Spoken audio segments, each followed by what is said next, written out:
बेटा अब जो टॉपिक डिस्कस करने जा रहे हैं हम लोग, इस टॉपिक का नाम है total internal reflection. Last lecture में हम लोगों ने डिस्कस किया था क्रिटिकल एंगल के बारे में। हमने ये पढ़ा था कि क्रिटिकल एंगल का जो केस होता है जिसमें अगर एंगल ऑफ इंसिडेंस और क्रिटिकल एंगल अगर आपस में इक्वल हो गया तब तो लाइट 90 डिग्री से पास करेगी। हम आपको कुछ केसेस दिखा रहे हैं बेटा। मैंने आपसे कहा कि ग्लास के लिए क्रिटिकल एंगल 42 डिग्री है। ग्लास के लिए क्रिटिकल एंगल कितना बेटा? 42 डिग्री है। तो सबसे पहली बात, इसका मतलब क्या है? इसका मतलब ये हुआ कि लाइट जब डेंसर से यानी ग्लास से एयर में जा रही है और जब एंगल ऑफ इंसिडेंस आपका 42 डिग्री होगा तो लाइट सरफेस के अलोंग चली जाएगी, मतलब 90 डिग्री हो जाएगा। बात समझ पाए बेटा? इसका मतलब ये हुआ, यहाँ लिख दे रहे हैं, critical angle for glass is 42 degree means, थोड़ा बेटा इमेज ब्लड हो रहा है, फोकस नहीं कर पा रहा है, means when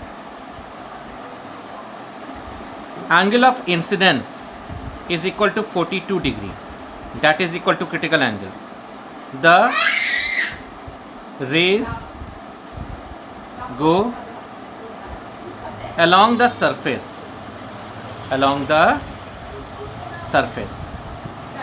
it means that is angle R is equal to 90 degree. ठीक है बेटा, ये इसका मीनिंग है। अब जरा इस केस को देखो, हम तुम्हारे सामने 3 अलग अलग केसेस देखेंगे, या आपको तीनों को एक ही साथ ले लो, एयर, ग्लास, 3 अलग अलग एंगल्स पे लेंगे। मैंने आपसे कहा कि क्रिटिकल एंगल कितना है बेटा? 42 डिग्री है। अब देखो क्या हो रहा है। पहले केस में मैंने लाइट को जो फॉल कराया वो बेटा 40 डिग्री पे कराया। इस केस में एंगल आई जो है वो एंगल सी से लेस है। नोटिस कर रहे हो ना, एंगल आई जो है एंगल सी से बेटा लेस है। और जब आपका एंगल आई एंगल सी से लेस होगा तो वहाँ रिफ्रैक्शन होगा। क्या होगा बेटा? रिफ्रैक्शन, मतलब लाइट रिफ्रैक्ट हो जाएगी denser to air. Second case में वही लाइट जब 42 डिग्री पे जाएगी, मतलब यहाँ एंगल आई कितना है? 42, और एंगल सी कितना है बेटा? 42। एंगल आई और एंगल सी आपस में यहाँ पे क्या हो गए? इक्वल हो गए। और जब ऐसा होगा तो लाइट क्या होगी? सरफेस के अलोंग चली जाएगी, मतलब आप ये कह सकते हो along the surface, along surface, या सीधे सीधे कहिए angle are is equal to 90 degree. और सबसे लास्ट केस क्या होगा अगर वही लाइट रे इस तरह से फॉल करे। हमने यहाँ पर बेटा मान लो 45 डिग्री ले लिया। यहाँ देखो क्या हो रहा है बेटा, एंगल आई जो है वो ग्रेटर है एंगल सी से। एंगल ऑफ इंसिडेंस कितना है? 45। क्रिटिकल एंगल कितना है? 42, जो ग्रेटर है। और अगर ऐसा हुआ तब वहाँ पे जो फिनोमिना होती है बेटा वो रिफ्लेक्शन की होती है। Reflection, angle of incidence is equal to angle of reflection, यानी लाइट जिस मीडियम से आ रही है उसी मीडियम में लाइट रिफ्लेक्ट हो जाएगी। मतलब अगर ये 45 है तो ये भी कितनी का हो जाएगा? 45। समझ गए बेटे? इसी फिनोमिना को हम लोग क्या कहते हैं? इसी को कहते हैं TIR शॉर्ट में, और फुल फॉर्म में टोटल इंटरनल रिफ्लेक्शन। अब डेफिनेशन क्या हुआ? डेफिनेशन ये हुआ, when light goes from denser to rarer medium in such a way that angle of incidence is greater than critical angle, then it reflects back in the denser medium. तो ये denser medium में क्या हो जाएगी बेटा, reflect हो जाएगी। And hence and this is known as TIR, total internal reflection. समझ गए बेटा सब लोग? ये है आपका TIR का बेसिक कॉन्सेप्ट। अब TIR होगा कब, कंडीशन भी जान लेना चाहिए। तो बेटा TIR के दो कंडीशंस हैं। TIR जो होता है फिनोमिना, इसके दो कंडीशंस हैं बेटा। पहला कंडीशन ये है कि जो एंगल ऑफ इंसिडेंस है वो must be greater than critical angle होना चाहिए। मतलब पहला कंडीशन ये है कि angle of incidence must be greater, ये सबसे इंपॉर्टेंट कंडीशन है बेटा, must be greater than critical angle. और दूसरा कंडीशन ये है, light must travel from denser to rare medium. Light must travel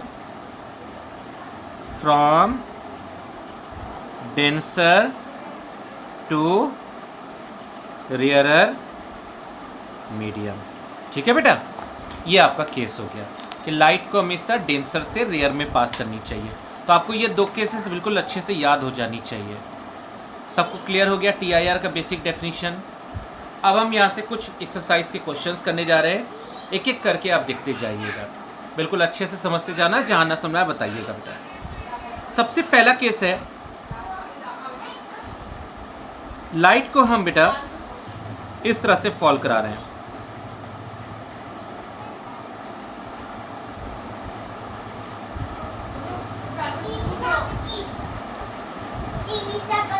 ये मैंने एक ट्रायंगल बनाया जिसमें ये एंगल है 90 डिग्री, ये 45 डिग्री और ये 45 डिग्री। ठीक, 90 डिग्री, 45 डिग्री, 45 डिग्री। लाइट क्या हो रहा है, इस तरह से फॉल हो रही है बेटा, किस एंगल पर, 90 डिग्री पर। यहाँ पर लाइट 90 डिग्री पे पास कर रही है, तो 90 से जो लाइट पास करेगी वो विदाउट डेविएशन, आपको पता है ना, सीधे चली जाती है, ये स्ट्रेट चली जाएगी बेटा, विदाउट डेविएशन, कोई भी उसमें डेविएशन नहीं होगा बेटा। इसके बाद क्या होता है, देखो लाइट रेयर से डेंसर में पहुंच चुकी है। जिस जगह पे लाइट फॉल हो रही है वहाँ को नॉर्मल ड्रॉ करना है। मैंने आपको बताया था नॉर्मल कैसे बनता है बेटा। नॉर्मल वो लाइन होती है जो सरफेस पे परपेंडिकुलर होती है। ये कितने का एंगल बना, 90 डिग्री। आपको चाहिए ये वाले एंगल से मतलब है, क्योंकि ये है इंसिडेंट रे और ये है नॉर्मल, तो आपको इस एंगल से मतलब है। और मैंने आपसे कहा कि बेटा जो क्रिटिकल एंगल है वो दिया है 42 डिग्री फॉर ग्लास। ये जो प्रिज्म है बेटा वो बेसिकली ग्लास के लिए है। जहाँ ना सुना बताइएगा बेटा। सॉरी, आप लोग तो ऑनलाइन नहीं पढ़ रहे हैं, सॉरी। ये बेटा आपका क्या हो गया, 90 डिग्री का केस हो गया। अब क्या हो रहा है, ये 45 डिग्री है, ये आपका 90 डिग्री है, तो ये एंगल कितने का हो गया, 45 डिग्री हो जाएगा।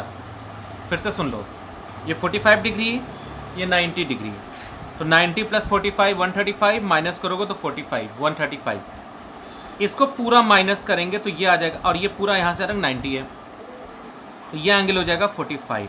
अब गौर से देखो बेटा, यहाँ एंगल ऑफ इंसिडेंस कितना है, 45, और क्रिटिकल एंगल कितना है, 42। तो एंगल ऑफ इंसिडेंस जो है वो क्रिटिकल एंगल से क्या बेटा, ग्रेटर है। एंगल ऑफ इंसिडेंस यहाँ पे क्रिटिकल एंगल से अगर ग्रेटर है तो आपको पता है वहाँ पे कौन सी फिनोमिना होगी, TIR, टोटल इंटरनल रिफ्लेक्शन। मतलब जितने के एंगल से आई है लाइट उतने के ही एंगल से रिटर्न होगी।